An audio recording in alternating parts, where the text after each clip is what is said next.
Уважаемые дамы и господа, здравствуйте. Прежде чем мы начнем саму торжественную часть, хотелось бы познакомить вас между собой отчасти и самому посмотреть, кто же сегодня пришел по такому торжественному, красивому случаю на церемонию награждения лучших. У нас сейчас будет работать камера в зале. Будьте добры, портретно покажите людей, которые являются лучшими в атомной отрасли. Так, камера. Так, можно помахать здесь, да, поприветствовать. Надеюсь, вы себя узнаете. Так, еще кого-нибудь дайте, пожалуйста.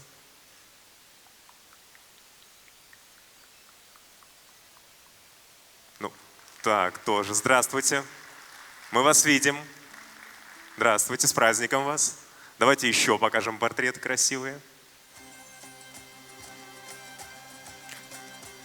Я не думаю, что выбор такой сложный. Все в зале абсолютно торжественно, красиво настроены. У всех хорошее настроение, это видно, да. Ладно, я так понимаю, такие личные портреты сложно нам даются. Давайте так, даем общий план и показываем людей, которые сидят сегодня по соседству, и посмотрим, насколько атомщики могут друг к другу быть настроены дружелюбно. Я имею в виду, можно пожать руки, можно поцеловаться, можно обняться. У вас же праздник, правильно? Давайте сделаем так. Вот, пожалуйста, покажите нам, как это обычно делают на футболе, на хоккее, как вы друг друга любите.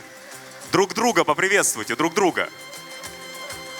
Мы вас вдвоем сейчас видим. Покажите, как вы друг друга любите. Пожмите руку друг другу, пожалуйста. Руку друг другу пожми. Вот! Наконец-то растаял лед. Давайте еще какую-нибудь пару покажем.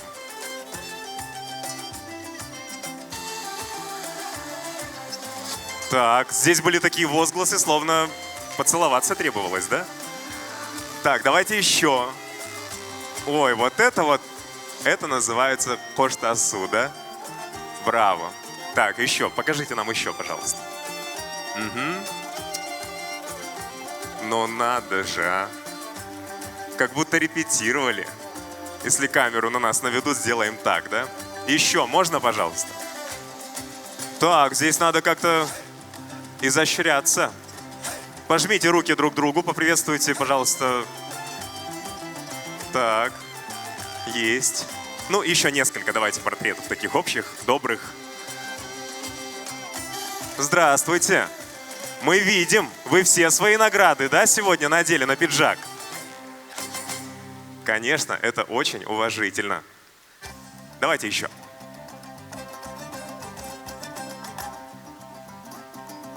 Будут? Здравствуйте, мы вас видим, мы вас поздравляем. Добрые коллеги, сразу видно, знакомы между собой. Ну все, у нас несколько мгновений, и мы будем начинать. Договорились? Я надеюсь, что эта вот атмосфера дружелюбия будет сохраняться на протяжении всего сегодняшнего вечера. Всем желаю приятного времяпрепровождения.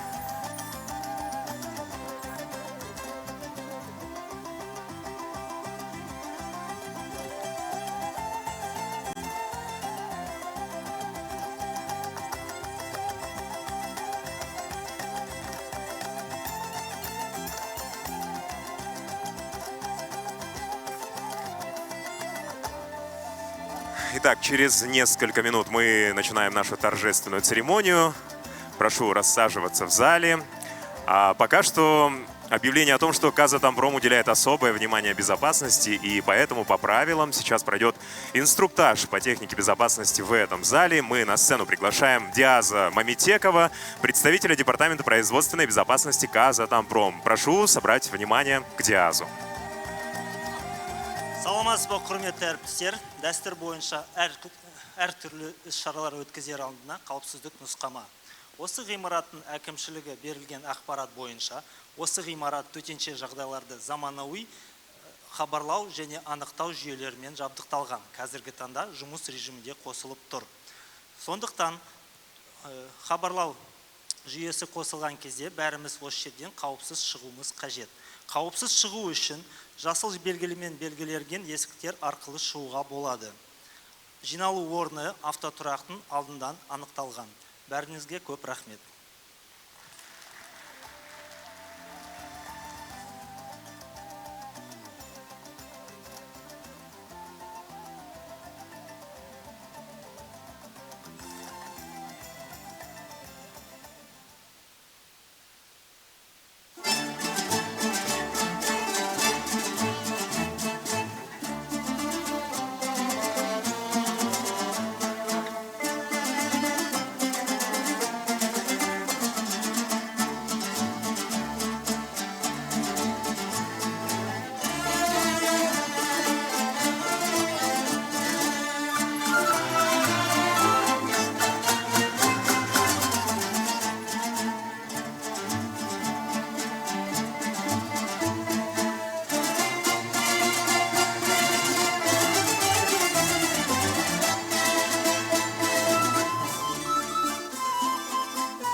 қайырлы кеш армысыздар, құрметті ханымдар мен мырзалар, қымбатты достар.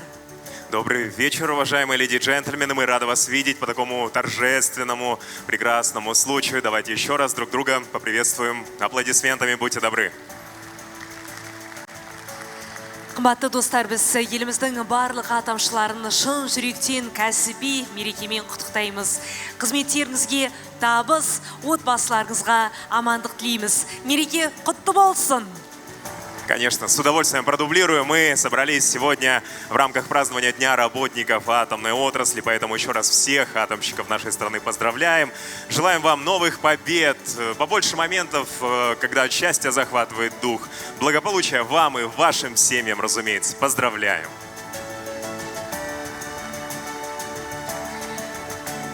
Қымбатты достар, дәл қазір қасыңызда отырған көршіңізге қараңыздаршы. Сіздер геологсыздар, инженерсіздер, экологсыздар, химиксіздер. Бірақ сіздер жай ғана қызметкер емессіздер. Сіздер қазіргі заманның батырларысыздар. Сіздер нағыз ел қаһарманысыздар. Өйткені сіздер атом саласында жұмыс жасайсыздар. Ал атом саласы 30 жылдан бері еліміздің экономикалық және ғылыми техникалық дамуында сөзсіз көшбасшы болып келеді, және де бұл ең алдымен әрине сіздердің арқаларыңыз. И всем, конечно, известно, что атомная отрасль требует уникальных знаний, навыков, социальной ответственности и особенной преданности своему делу. И именно ваш профессионализм, творческий интеллектуальный потенциал, стремление к новым достижениям и, конечно, огромный опыт работы позволяет компании «Казатомпром» достойно представлять Казахстан на мировой арене. Я достар, атом саласы тек қана біздің республикамызды көркейтіп қана қоймай, біздің еліміздің атын шығаруда, яғни біздің Қазақстанымыздың абыройын асқақтатуда, біздің Қазақстанымыздың атын әлемге танытуда. Сондықтан да бұл шынымен де айтулы мереке, ал осы мерекені жүргізу және де сіздерді құттықтау біз үшін үлкен мәртебе. Сондықтан да мүмкіндікті пайдаланып, тағы бір мәрте баршаларыңызды осы мерекемен құттықтауға рұқсат етіңіздер. С праздником, дорогие друзья! Итак, стабильное развитие атомной отрасли сегодня – это не только настоящее, вы это прекрасно понимаете, и все это прекрасно понимают, потому что это еще и будущее. И мы в это будущее можем прийти только с вами, уважаемые дамы и господа. Атомная отрасль – это локомотив экономики, поэтому в этой промышленности работают специалисты самой высокой квалификации. И эти специалисты пользуются заслуженным уважением коллег и, конечно, высоким общественным авторитетом. Шынымен де компания қызметкерлерінің жоғары кәсібилігі, шығармашылық және зияткерлік әлеуетінің орасан зор жұмыс тәжірибесінің және өз ісіне шын берілгендігінің арқасында Қазатомөнеркәсіп ұлттық атом компаниясы әлемдік нарықта Қазақстанды лайықты танытып келеді. И в вашем лице, и в лице сотен тысяч атомщиков нашей страны Казахстан имеет мощный потенциал для динамичного развития и дальнейшего укрепления нашего государства в числе ведущих стран всего мира. Я сондықтан да бүгін біз саланың бүкіл қызметкерлеріне қызмет етіп, құрмет көрсетіп, жыл қызметкері 2024 мәртебелі сыйлығын тапсыратын боламыз. И да, прежде чем мы перейдем к вручению этой престижной награды, премии «Жыл Қызметкері», хочу вам сообщить, что для вас приготовлены концертные номера, которые будут исполняться талантливыми работниками предприятий «Казатомпром», то есть вашими коллегами. И сейчас давайте послушаем одну песню под названием «Бір үйдің баласында». Я думаю, что самое теплое, что можно придумать для начала мероприятия, это живое исполнение песни с таким красивым названием, тем более в аккомпанементе гитары. Я ол шынымен де жалпы біз туралы айтылғандай, менің ойымша, олай болса, құрметпенен, қошеметпенен Нұрдәулет Сегізбаевты қарсы алыңыздар. Аппақ жауапкершілігі шектеулі серіктестігінің қызметкері, сондықтан да қошеметтеріңізді аямаңыздар.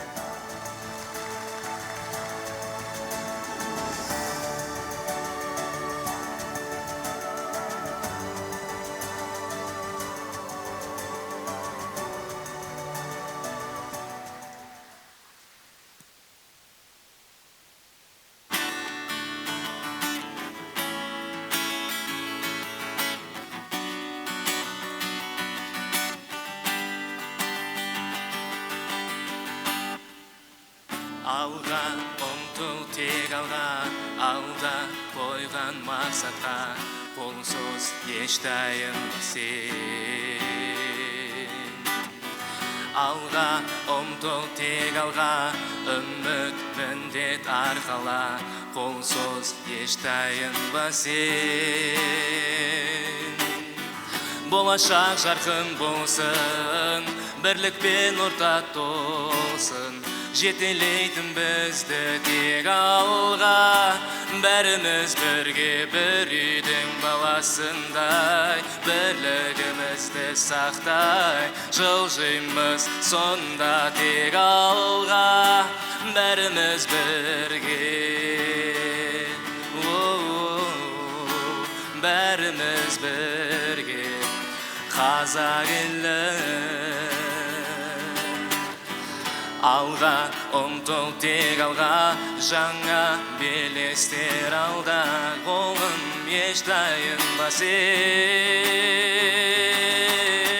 Болашақ жарқын болсын, бірлікпен ортақ толсын, жетелейтін бізді тек алға. Бәріміз бірге бір үйдің баласындай, бірлігімізді сақтай, жылжимыз сонда тек алға. Бәріміз бірге, бәріміз бірге, қазақ елі, қазақ елі.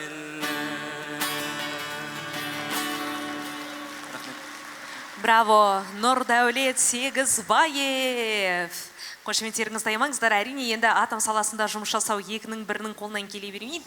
Осал адам оған еш уақытта бармас еді, бірақ сахнаға шығудың орны бөлек. Атом саласында жұмыс жасасаң да, сахнаға шығарда бәрібір толып тұрасың, уайымдайсың. Сондықтан да тағы бір мәрте әріптестеріңізді қолдап жіберіңіздер.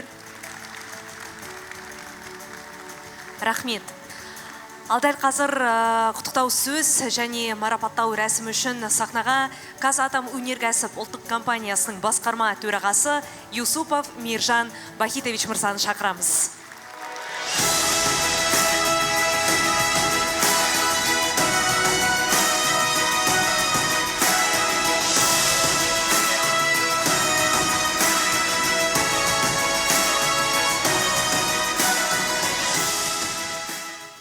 Құрметті әріптестер, барлықтарыңызды бүгінгі жыл сайын өтетін жыл қызметкері байқауының жеңімпаздарын марапаттау рәсіміне барлықтарыңызға қош келдің деймін.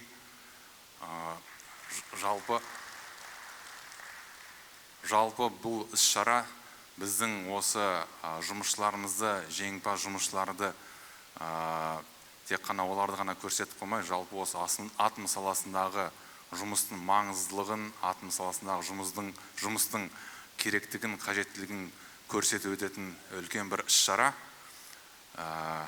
Традиционно премия «Работник года» она приурочена к Дню работников атомной отрасли. Поэтому я еще раз хотел бы, пользуясь случаем, поздравить всех наших коллег с праздником, с профессиональным праздником, пожелать им крепкого здоровья, успехов во всех начинаниях, ну и успехов во всех делах и благополучия в семьях. Рахмет. И сейчас, подождите, там еще, смотрите, в целом, почему мы это делаем, да, вот мы здесь, вот такое вот мероприятие, оно важно для того, чтобы подчеркнуть важность атомной отрасли, работы в атомной отрасли, потому что компания наша достигла очень высоких результатов уже не первый год и остается лидером в своей отрасли. И вот уже ведущие тоже сегодня подчеркивали, мы являемся лидерами в нашей отрасли, мы представляем нашу страну на международном уровне.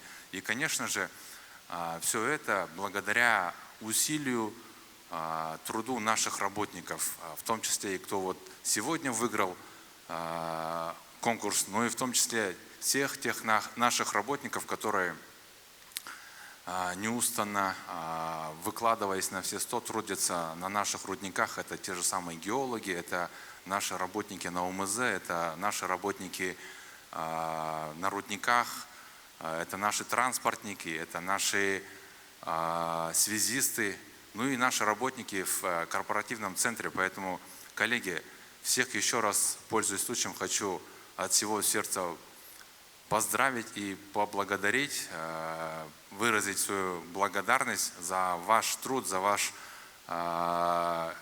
энтузиазм, за где-то, наверное, самоотверженность в этом деле. Поэтому еще раз всех вам благ, здоровья, благополучия. Баршаңызға тек тілейтінім отбасыларыңызда береке, ынтымақ, жұмыстарыңызда сәттілік. Алда да осылай компаниямыздың алдыңғы қатарда, осы дүние жүзінде алдыңғы қатарда болуына сіздердің үлестеріңіз осылай жалғаса берсін. Компаниямыз ары қарай дамы берсін. Еліміздің атом саласы жалпы одан әрі қарыштап дамуына біз бәріміз тілектеміз. Рахмет сіздерге. Осындай жүрек жарды құттықтауыңызға көптен көп рахмет. Мейіржан Бакетович, мы просим вас остаться на сцене для вручения наград. Бірақ марапаттау рәсімін бастамай тұрып, ең алдымен жалпы байқауға қатысты аздап ақпарат бере кетейік. Байқауға қатысуға Қазатомөнеркәсіптің еншілес және тәуелді кәсіпорындарынан 200-ден астам өтінім келіп түсті. Бүгін солардың ішіндегі ең үздіктері жыл қызметкері 2024 сыйлығына ие болады. Итак, конкурс позади, имена лучших определены, и мы готовы начать церемонию награждения премией «Жыл Қызметкері». Начнем с номинации «Профессионал». Здесь представлено 8 направлений, в которых определены 22 лучших работника по разным сферам деятельности. Олай болса бастайық, ең алғашқы бағыт геология және геотехнология бағыты. Сонымен биылғы жылдың ең алғашқы сыйлығын алатын қызметкер кім екен? Лучшим геологом признан Бекбасов Камилжан Касымханович, главный менеджер-геолог АО СП Ақбастау. Камилжан Қасымханұлы, біз сізді шын жүректен құттықтаймыз. Неге биылғы жылдың үздік геологы сахнаға көтеріліп келе жатыр. Мен ерекше қуаныштымын. Айта кетейін, менің анам да геолог. Сондықтан маған осы жалпы мамандық жақын, ұзағынан болсын. Біз ортақпыз сіздің қуанышыңызға. Неге сыйлықтар, диплом, және де біз сізді құрметпенен, қошеметпенен орныңызға шығарып саламыз. Келесі марапатталатын жан бізде үздік геотехнолог болайын деп тұр. Және де үздік геотехнолог болып Налибаев Сабыр Атенович танылды. Сабыр Атенович, сахнаға шақырамыз. Қызылқұм жауапкершілігі шектеулі серіктестігінің геотехнологиялық алаң учаскесінің операторы. Құтты болсын жеңісіңіз. Лучший геотехнолог года на сцене, и ваши овации адресуются лично Сабыру Налибаеву. Әрдайым осылай еңбегіңіз еленіп, бағаланып, биіктерден көрініп жүре беріңіз. Бәрекелді. Естелік сурет, әрине қошеметтеріңізді аямаңыздар, қымбатты достар. Жалғастырайық марапаттау рәсімімізді. Лучшим геофизиком в этом году признан Савин Артем Алексеевич, инженер-геофизик ТО СП Инкай. Тамаша, мінекей жас болса да бас болып жүрген азаматтардың бірі көрінеді. Қуаныштымыз. Осындай жеңісті, жемісті күндер көп болсын өміріңізде. Жалпы жеңісті, жемісті күндерді біз осы залда отырған барлық атамшыларға тілейміз. Тамаша. Басқа да жас мамандарға келер жылы осындай марапат жұғысты болсын. Үздік гидрогеолог Нестеренко Наталья Геннадьевна, құрметпенен, қошеметпенен сақтаға шақырамыз. Қаратау жауапкершілігі шектеулі серіктестігінің өндіру басқармасының инженер-гидрогеологы. Енді осындай марапаттарды нәзік жанды арулар ал жатқан кезде мен бар ғой, шынымды айтсам, ерекше қуанам.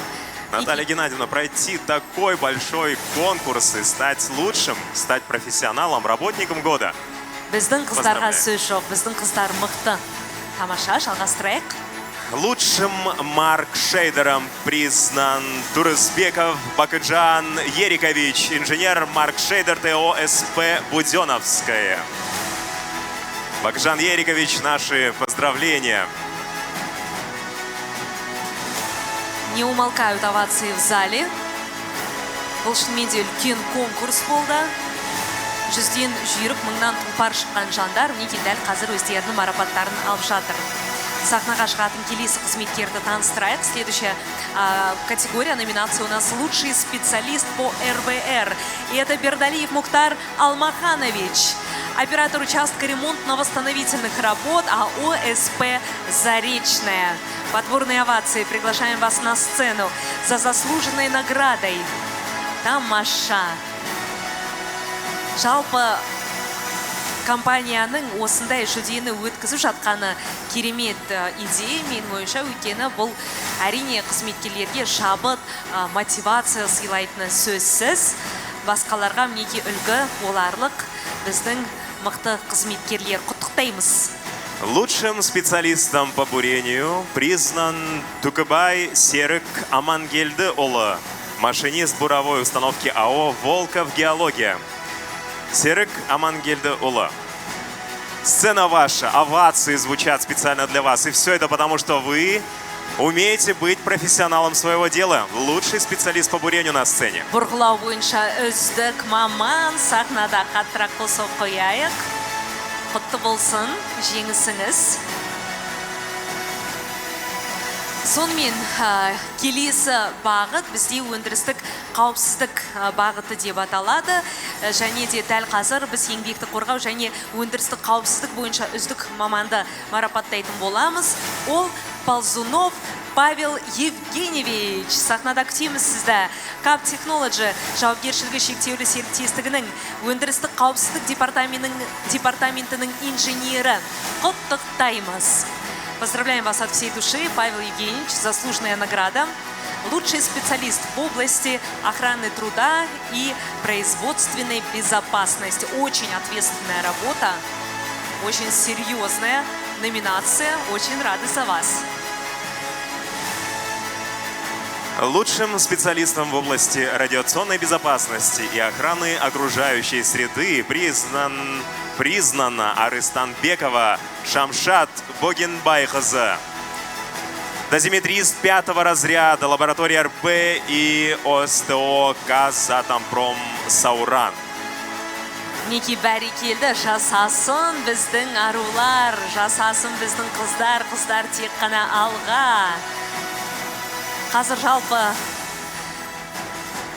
қыздар кәдімгідей биіктерден көрініп жүрген жайы бар біздің қыздарымыздың. Қуаныштымыз, құрметпенен, қошеметпенен шығарып саламыз. И продолжаем. Следующая номинация «Лучший специалист в области пожарной безопасности, гражданской обороны и чрезвычайных ситуаций». И этим специалистом признан Цариев Ракымжан Еркенбекович, инженер по пожарной безопасности, КО ЧСТО КАП Логистикс. Неке өрт қауіпсіздігі, азаматтық қорғаныс және төтенше жағдайлар саласындағы үздік маман Рақымжан Еркенбекович сахнада өзінің марапатын неке қолына алды. Құттықтаймыз.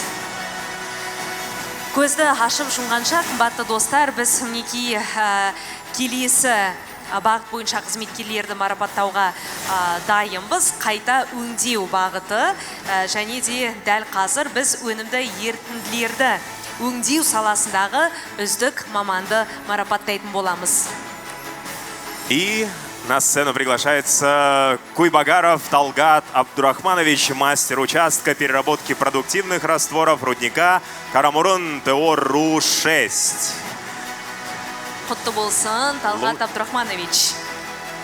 РУ-6 жауапкершілігі шектеулі серіктестігінің Қарамұрын кенішінің өнімді ерітіндіні өңдеу учаскасының мастері.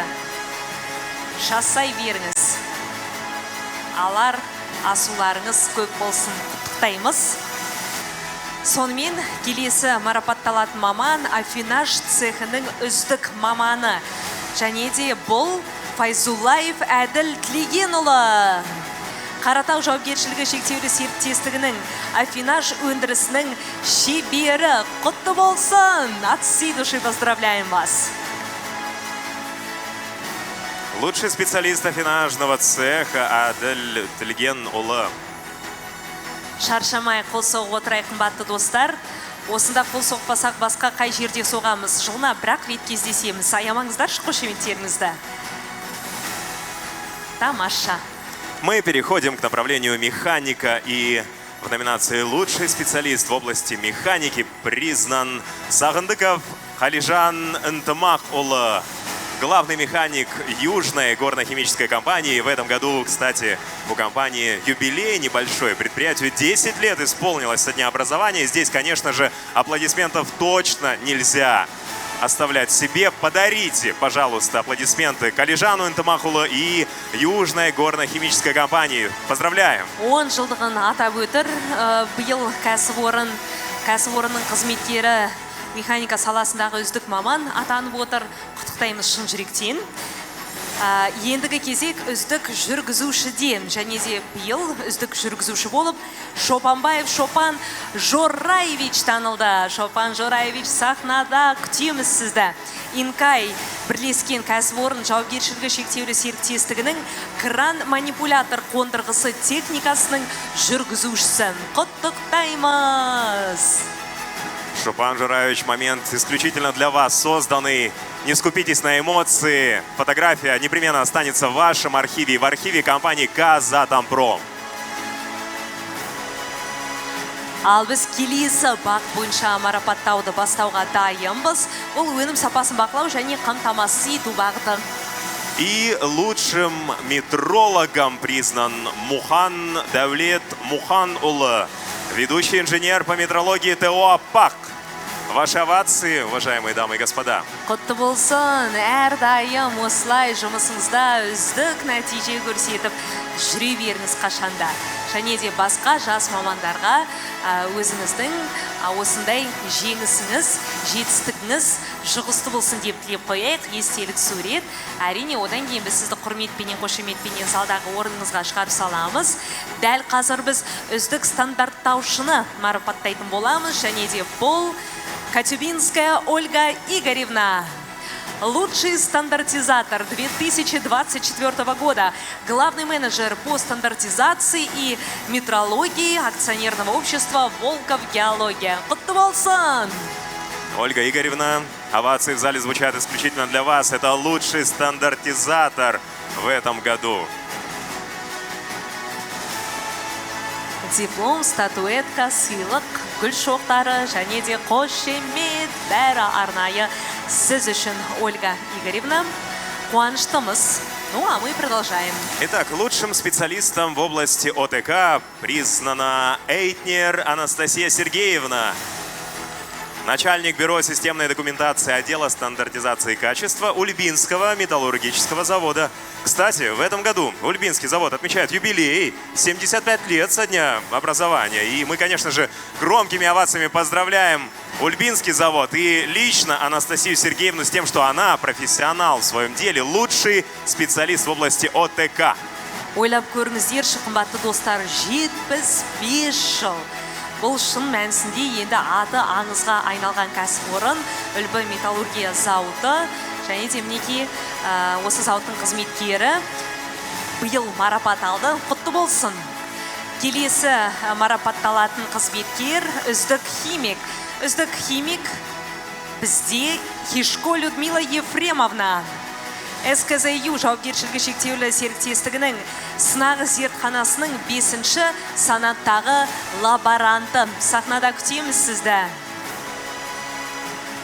Тамаша, таусылмасыншы қошемет залда. Очень отрадно, атамшылар, қымбатты қонақтар. Очень отрадно, когда дамы выходят на сцену, дамы, которые заняты в производственном деле, тем более в атомной промышленности. Да, еще раз поздравим, пожалуйста, аплодисментами. Еңбегіңізге рахмет. Жалғастырайық. Мы переходим к направлению автоматизация процессов и энергетика. И лучшим специалистом в области АСУТП и КПА признан Нагиев Алмат Багдатулы, инженер участка АСУТП и КПА добывающего предприятия «Орталық». Алмат Багдатулы, поздравляем, аплодисменты звучат вам. Алмат Бағдатұлы. Не деген атаудың өзін оқу қиын. Осы жаңағы мамандықтың. Енді осы мамандық бойынша жұмыс жасау одан да қиын шығар. Рахмет еңбегіңізге, марапатыңыз құтты болсын, әрдайым осылай биіктерден көрініп жүре беріңіз. Ал біз жалғастырамыз, ендігі кезек энергетика саласындағы үздік маманда. Сонымен 2024 жылдың энергетика саласындағы үздік маманы Елубаев Ерболат Аманжолович. Катко бірлескен кәсіпорын жауапкершілігі шектеулі серіктестігінің жетекші инженер электригі. Құтты болсын марапатыңыз.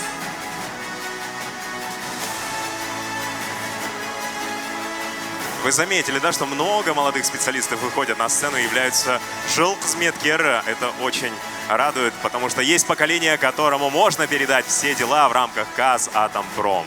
Я, енді ұрпақтар сабақтастығы туралы біз алдағы уақытта әлі де айтатын боламыз. Ал дәл қазір ғылым бағытындағы қызметкерлерді марапаттасақ, сонымен биылғы жылдың үздік ғылыми қызметкері кім екен, Алмас? Это Дуленин Алексей Петрович, главный инженер проектов лаборатории технологий урана Института высоких технологий. Алексей Петрович, мы вас чествуем. Браво, поздравляю. Құтты болсын марапатыңыз. Лучший научный сотрудник. Направление наука в рамках Казатомпром — это очень важное направление, потому что в этом основательность, в этом будущее. Я, біз үшін әрбір бағыт маңызды, әрбір қызметкер біз үшін құнды. Сондықтан да дәл қазір біз құрылыс бағыты бойынша қызметкерлерді марапаттауға дайынбыз. Биылғы жылдың құрылыс саласындағы ең үздік маманы Ан Елена Павловна. Байкен Ю жауапкершілігі шектеулі серіктестігінің өндірістік техникалық департаментінің бас менеджері. Құтты болсын! Лучший специалист в области строительства прямо сейчас поднимается на сцену за заслуженные награды. И эти овации звучат в вашу честь. Браво!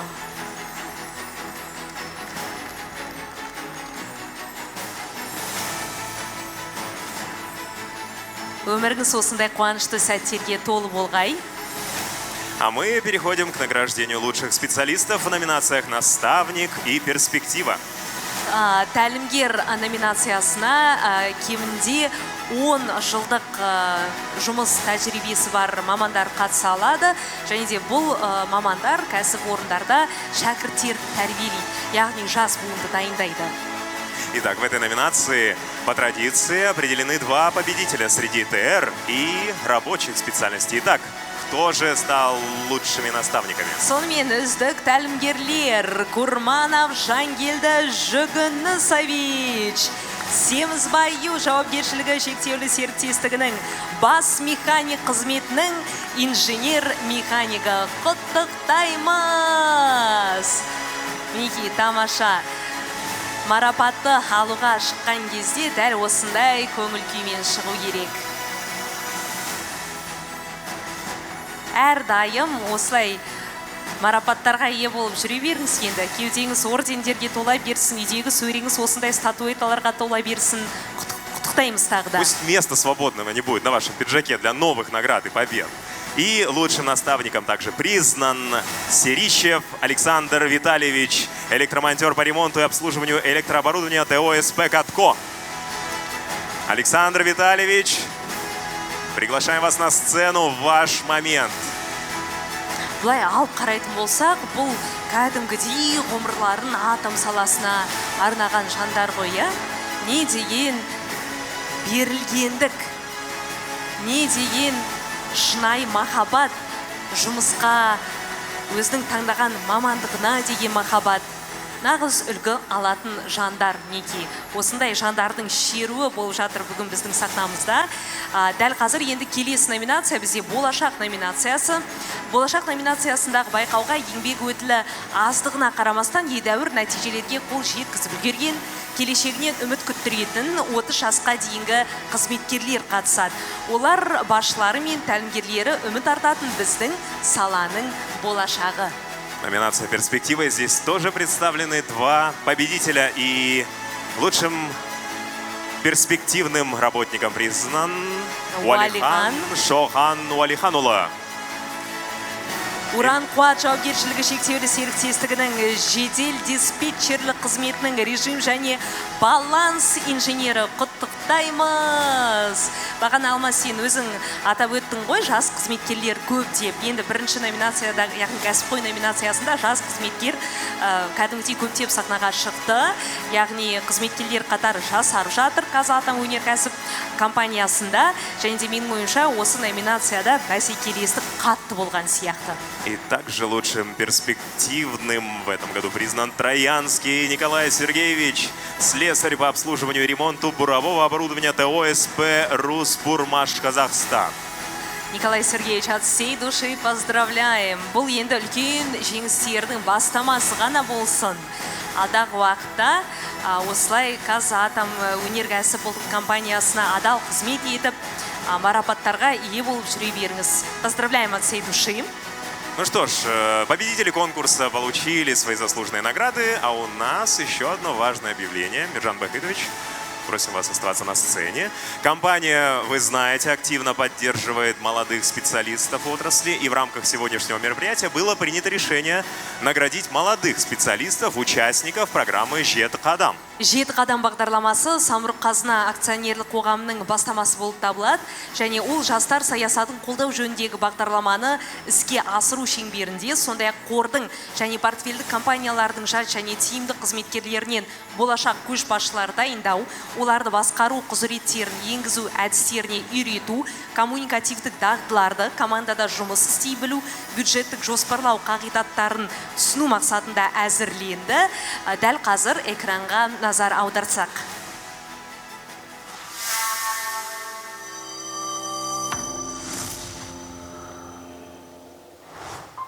Өмір ұзақ жол. Адам жолаушы. Тарам жолдар. Өмір жолы, өнер жолы, тағдыр жолы, таңдау жолы. Біз өз бағытымызды өзіміз таңдаймыз.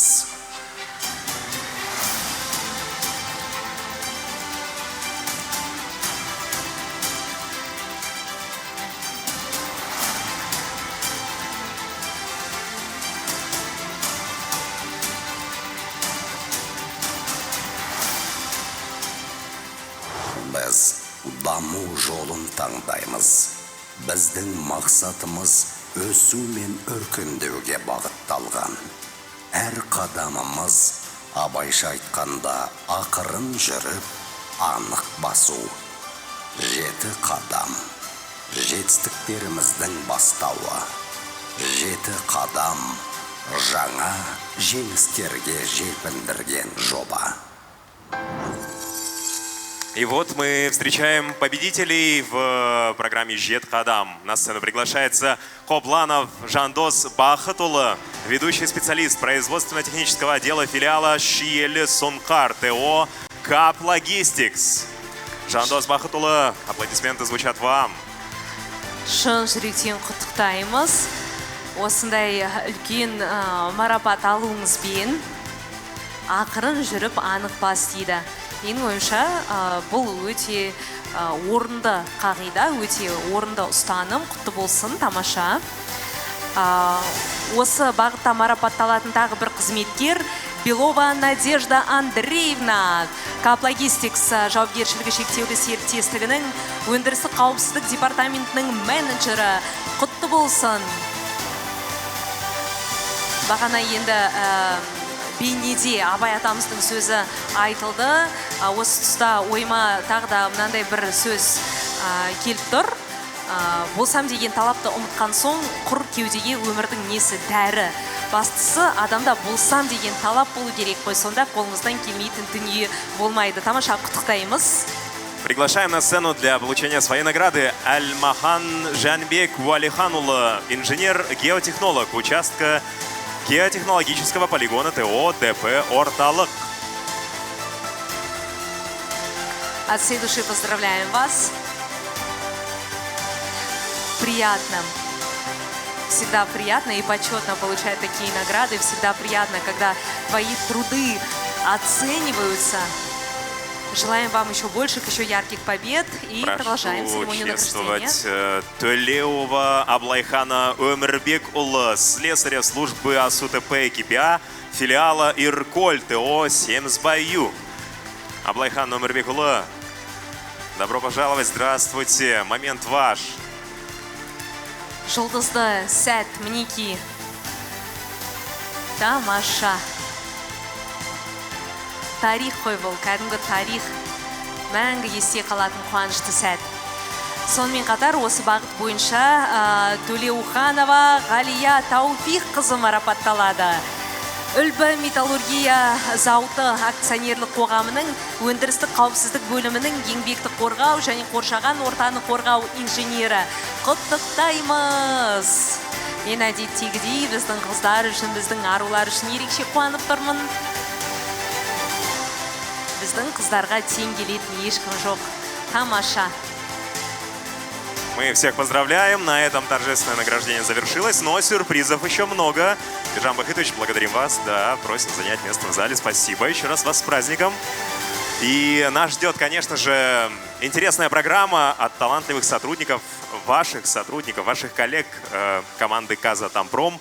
Давайте их поддержим, пожалуйста, бурными аплодисментами. И первый номер у нас Елжан Өміртай ТО СКЗЮ. Песня под названием «Сен Турала». Встречайте.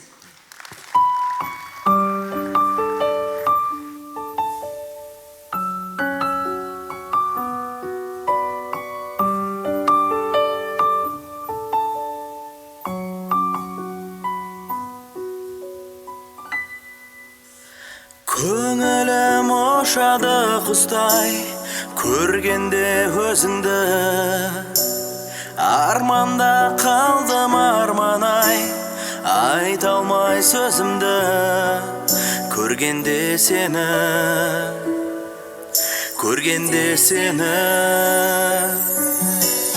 нұр бейнең жалт-жұлт етеді, күннің сәулесінде. Сезімім саған жетеді, жолды жарық түнде. Саған жетеді,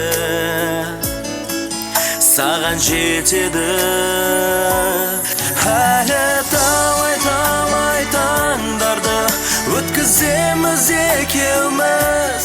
Мына жалған өмірде армандарға жетеміз. Әлі талай таңдарды өткіземіз екеуміз. Мына жалған өмірде армандарға жетеміз. Тағдыр бізді тар жолға тастады ма жаным. Сендей мендей жандарға арналады бұл әнім. Арналады әнім. Әлі талай таңдарды өткіземіз екеуміз. Мына жалған өмірде армандарға жетеміз. Әлі талай таңдарды өткіземіз екеуміз. Мына жалған өмірде армандарға жетеміз.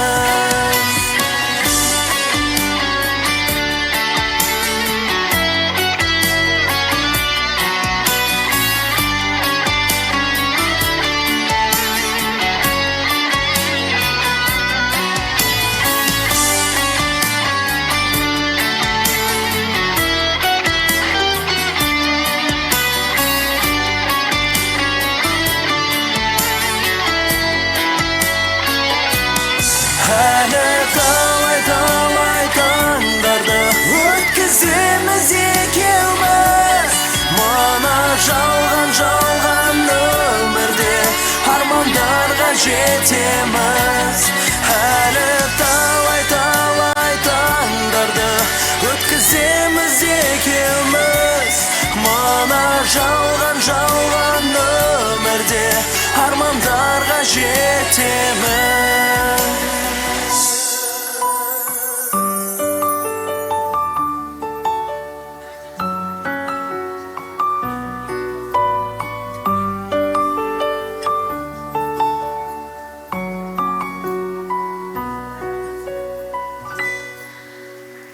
Алдарыңызда өнер көрсеткен Елжан Өміртай бәрекелді. Ал дәл қазір ата толғауы биімен сахнада Шымкенттің үздік ұжымдарының бірі Шалқыма би ансамблі. Қарсы алыңыздар.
Танцевальный ансамбль «Шалкма».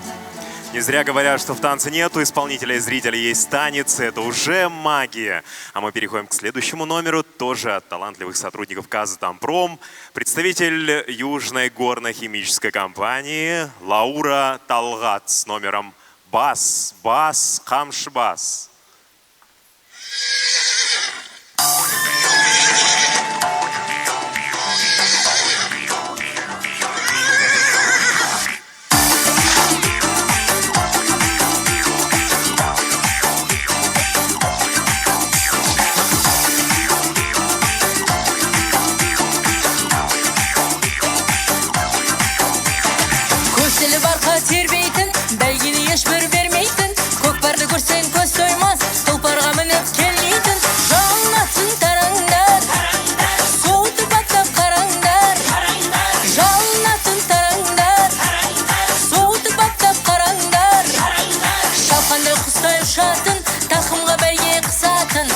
шапқанда құстай ұшатын, тақымға бәйге қысатын.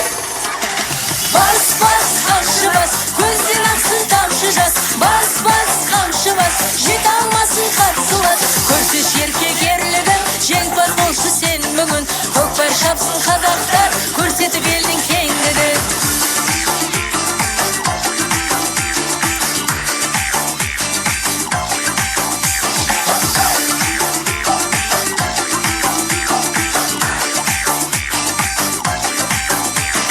Көкпарға мықты таласқан, талабың болсын тауасқан. Арғымақ мінген алыпқа, олжалы болған жарасқан.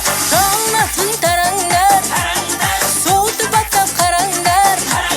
Жалынатын тараңдар, суытып баптап қараңдар.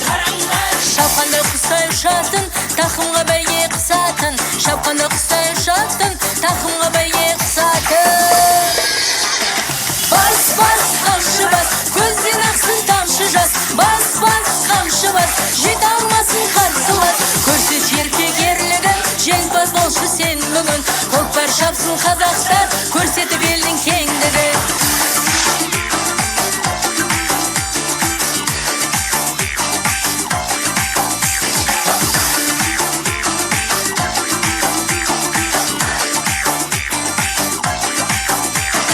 Көсілі барқа тербейтін, бәйгені ешбір бермейтін. Көкпарды көрсең көз тоймас, тұлпарға мініп келмейтін. Жалынатын тараңдар, суытып баптап қараңдар. Жалынатын тараңдар, суытып баптап қараңдар. Шапқанда құстай ұшатын, тақымға бәйге қысатын. Шапқанда құстай ұшатын, тақымға бәйге қысатын. Бас, бас, қамшы бас, көзден ақсын тамшы жас. Бас, бас, қамшы бас, жете алмасын қарсылас. Көрсеш еркек ерлігін, жеңімпаз болшы сен бүгін. Көкпар шапсын қазақтар, көрсетіп елдің кеңдігін. Көрсеш еркек ерлігін, жеңімпаз болшы сен бүгін. Көкпар шапсын қазақтар, көрсетіп елдің кеңдігін.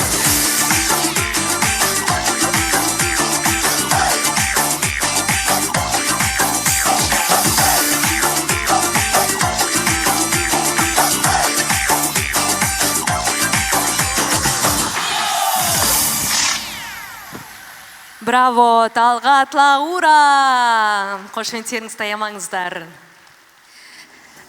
Дәл қазір енді қымбатты достар, құрметті Мейіржан Бахитович, және де биыл марапатқа ие болған біздің үздік қызметкерлер, біз сіздерді сахнаға шақырамыз.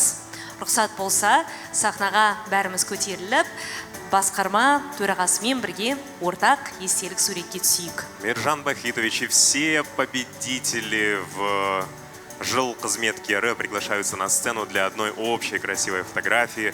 Обязательно захватите свои награды, не забудьте, это обязательный атрибут фотографии, чтобы фотография была заряжена энергией атома. Все лучшие сейчас на сцене. В зале, кстати, есть родственники, семьи, которые приехали поддержать своих мужей, жен, друзей, братьев, сестер. Спасибо, что вы нашли время. Спасибо, что вы гордитесь их победами. Фотографтар дәл сахнаның алдында өздерінің нұсқаулықтарын беріп жатыр. Сондықтан алдарыңызда сөйлеп тұрған мінекей кісіге назар аударсаңыздар, қайда тұратындарыңызды, қалай тұратындарыңызды осы кісі қазір түсіндіріп береді.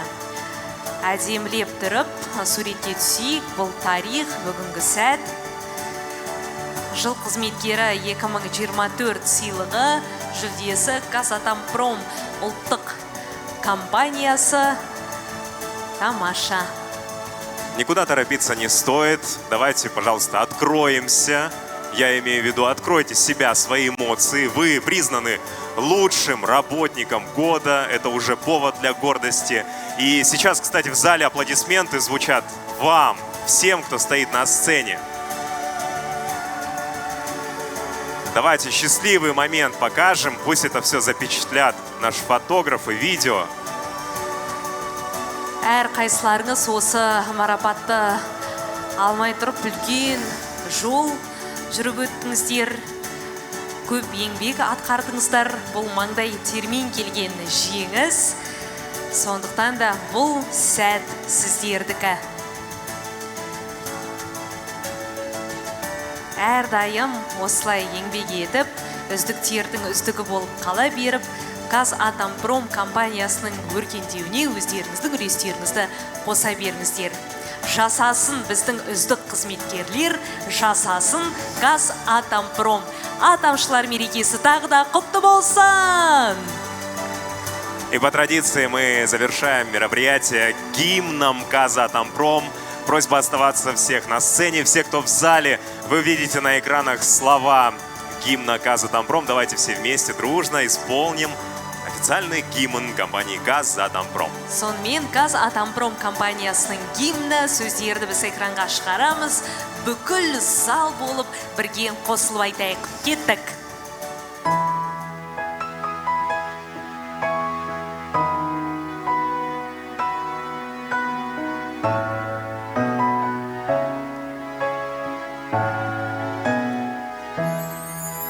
Армандар шамдай жағылды, ұштасып мақсат тілектер. Асулар талай бағынды, қосылар соғып жүректер. Атомшы бейбіт жұмыскер, күтіп тұр алда қол іздер. Қазатомпром, елімнің қуаты, жетеміз бірге табысқа, уақытпен түсіп жарысқа. Қазатомпром, елімнің қуаты, жетеміз бірге табысқа, уақытпен түсіп жарысқа. Путь к успеху дается легко, если к цели летишь не один.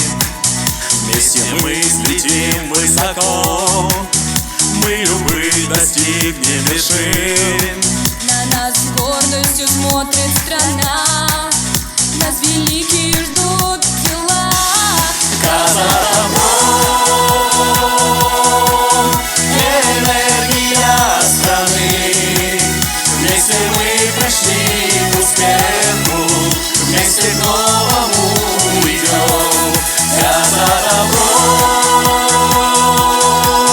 энергия страны. Вместе мы пришли к успеху, вместе к новому идем. Казатомпром. Құрметті атомшылар, сіздерді мерекемен тағы бір рет құттықтаймыз. Мықты денсаулық, амандық және жаңа табыстар тілейміз. Біз сіздермен қоштаспаймыз, тек қана келесі кездескенше дейміз. Как это красиво звучит. Вместе мы пришли к успеху и вместе к новому идем. И пусть энергия атома помогает вам достигать новое и новое. Мы не прощаемся, мы говорим до новых встреч. Еще раз всех с праздником. Ура!